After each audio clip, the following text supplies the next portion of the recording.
say this now, right? I've said it all along before, and I'll say it again. They're continuing. They moan and groan about the lack of funds and leaving all that. Where does Tottenham Hotspur realistically? I'm being serious now, and I'm gonna. Where where do you think they should actually be in the league? I'll tell you where I think they should be. 6 or above is a achievement for that football club, right? And I'll tell you why. Because they're not bigger than Liverpool. They're not bigger than Man United. They're not bigger than Arsenal, right? They've got you're not going to compete with Manchester City and Chelsea because of their money. Newcastle now have come into that fray with the money, right? So if they can get anything, above six and above, they're punching, right? But there's an expectation, right, that they should be winning leagues. I see him say we're doing it under Levy. We should be he's stopping us doing this and stopping doing it. Let me tell you, under Levy, you've won. You might not have won nothing, but you've got to a European Cup final. You ungrateful lot. Do you know what I mean? You've come above Arsenal for the last 4 years or 5 years or whatever it is. You didn't do that for 20 odd years, right? Yeah. They went through one season when they didn't didn't lose a home game, right? They challenged for the title, which has never ever happened in my lifetime. You know what I mean? Under Levy. But he's the fault. And then you've got a manager turning around and going, well, you've got to spend this and spend that every year. You know what I mean? What do they think that they are? You know what I mean? It's incredible, you know what I mean? It's brilliant to see, mate. It's brilliant to see. And do you know what? This is do you know what the best thing about it is, right, Lee and Pete? This is the beginning of the end. This is the beginning of the end, mate. He is done. He doesn't want to be there. He knows he ain't getting nothing in January. That's why he's coming out in interviews going 5th and 6th is the best we can hope for, because he knows that they need an unbelievable amount of players coming through that door, particularly in defence, and they ain't going to get it. And you're right, Lee.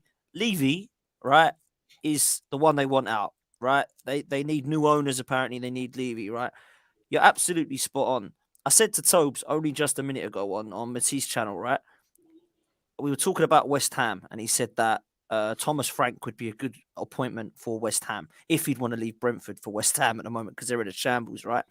And then somebody said, and facts, Newcastle is a bigger club than Spurs. There you go. I'll go into that in a second. Yeah, I bet you will.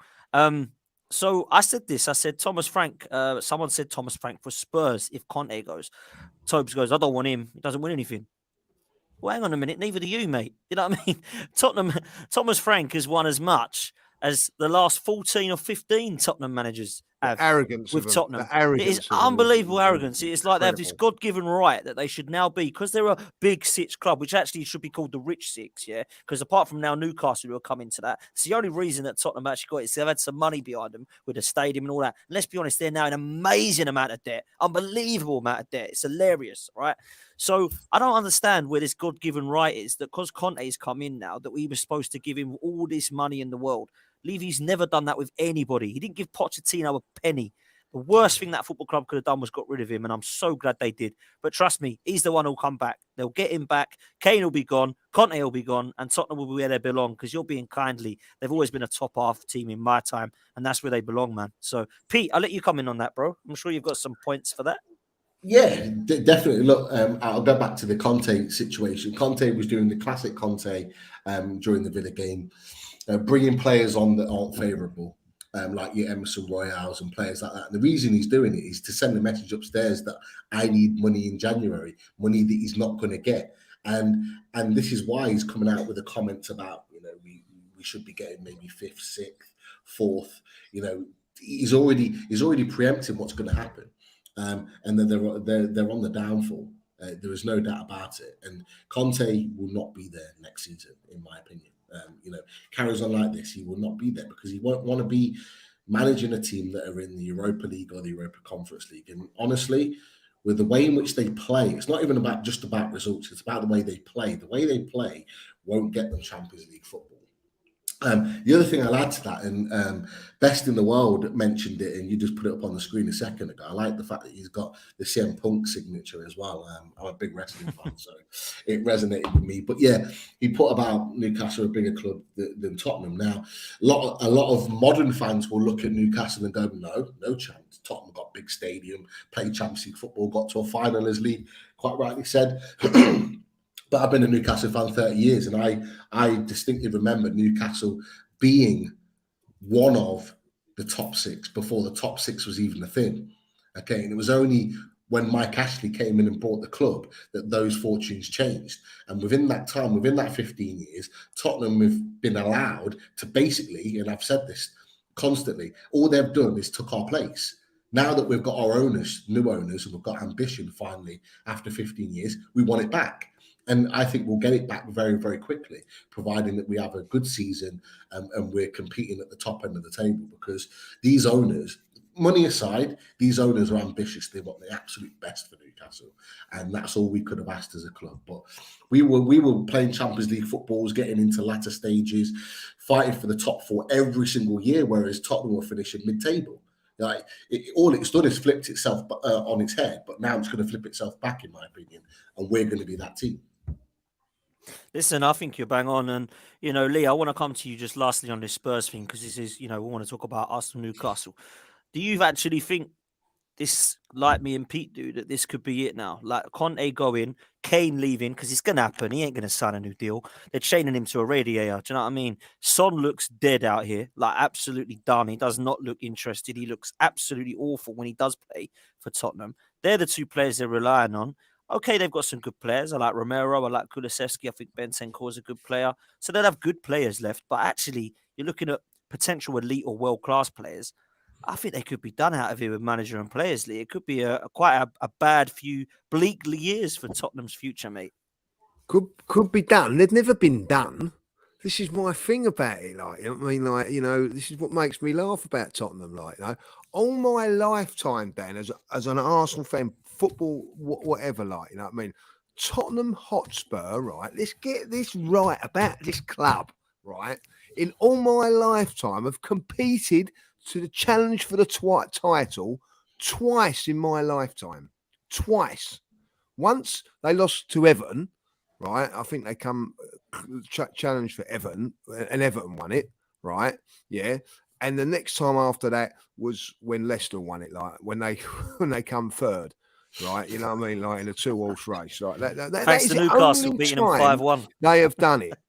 So in all the years since 1961, right? Yeah, this fantastic football club and this arrogant lot of fans, right? Yeah, are now blaming a manager, an owner that has given the best 5 years they've ever had as Spurs fans. That is a fact. I keep selling it, you know what I mean? They've been in the Champions League. Go back 10 years ago, Dan. They never sniffed it. The only time they got to Europe was when they went into the Isle of Wight. It's the only time they ever got into Europe. Yeah. Right? All of a sudden, Daniel Levy comes. The only time they ever got a plane to a football match was when they were going to Newcastle. Yeah. Right? This is what they were like. You know what I mean? They weren't competing for nothing. Daniel Levy has took them not only to Europa League, he took them to the Champions League final, right? They've got to cup finals as well, by the way, a couple of League Cup finals and lost and actually won under Levy, you know what I mean? I have actually gone to White Hart Lane over the last 5-10 years, dreading going there under the ownership of Levy because they've turned us over most times. Arsenal, whether it's our fault or not, Dan, were streets above them at one stage. They, with you like it or not, they closed the gap and overtook us under that man. And they slag him off and all that, you know what I mean? If I was in now, I'd go up yours, you ain't getting nothing, because you're ungrateful lot. You know what I mean? They are ungrateful. Listen, there never, ever was bigger and better than Arsenal. Never, ever have been, right? You know what I mean? They might get a bigger ground than us, right? Because it's a little bit newer. They might get a nice shiny new training ground and all that, like. But you're still not going to be bigger. And the fact of the matter is, it doesn't matter what Manchester City do. They can win every single league title, every single whatever. They will never, ever be bigger than Manchester United. That is facts, right? So they are ungrateful. And I see them losing their mind. I had, there's the video going around like, it's all Levy's fault. Well, what was it like in the 70s? Was it his fault when you got relegated then? Was it, when you got relegated? Was it Levy's fault then? What? You know what I mean? Like, he was eating his father's rusks then. You know what I mean? It wasn't his fault then, was it? You know what I mean? Like, they're unbelievable, right? And then they've got the audacity when Arsenal are top of the league, say enjoy it. Like, we've been above you for 2,000 days. You know what I mean? Try 18 years, you twats. You know what I mean? Like, they are in embarrassment. Like, but you know what? I'm going to say it now. It's fantastic. They are the gift that keeps on giving. And long may it continue. You know what I mean? Like, fair play, Lee. That's a great rant. Fair play, man. And you know what? It's It's deserved. It's deserved, man. It's deserved. And a lot of the fans, a lot of the fans actually make me hate the club even more, if I'm honest with you. Because there's parts of what they've done, I think, like you rightly say, that I look at and go, fair play to Levy, like putting him in a Champions League final, giving him a great stadium, great training ground, giving him a title challenge, unbelievable. But it's great that it all comes crashing down. Enough about them. No, just one point I want to make on this, Dan. Right? They think that they've got this God Almighty thing to win a trophy, right? Yeah. The arrogance of that is like, do you know what I mean? Like, as an Arsenal fan now, right? I'm still saying at this moment in time that Manchester City are favourites to win the league, right? Okay. Even though we've got 7 points, because I'm humbled. I know what Manchester City are. They don't see that. They think like, oh, well, we should be beating Manchester City. We should be beating Man United. They sit there at the beginning of the season. They see Man United, Liverpool, Arsenal, right? And they think to themselves, well, we should be above them. Oh, no, you know what I mean? Unbelievable, like, you know what I mean? Like, it is arrogance, mate. No class. Absolute arrogance. I can't listen. They've got no chance, in my opinion, of having a good future right now. They look absolutely dead in the water. So I'm happy, and I hope they stay down there.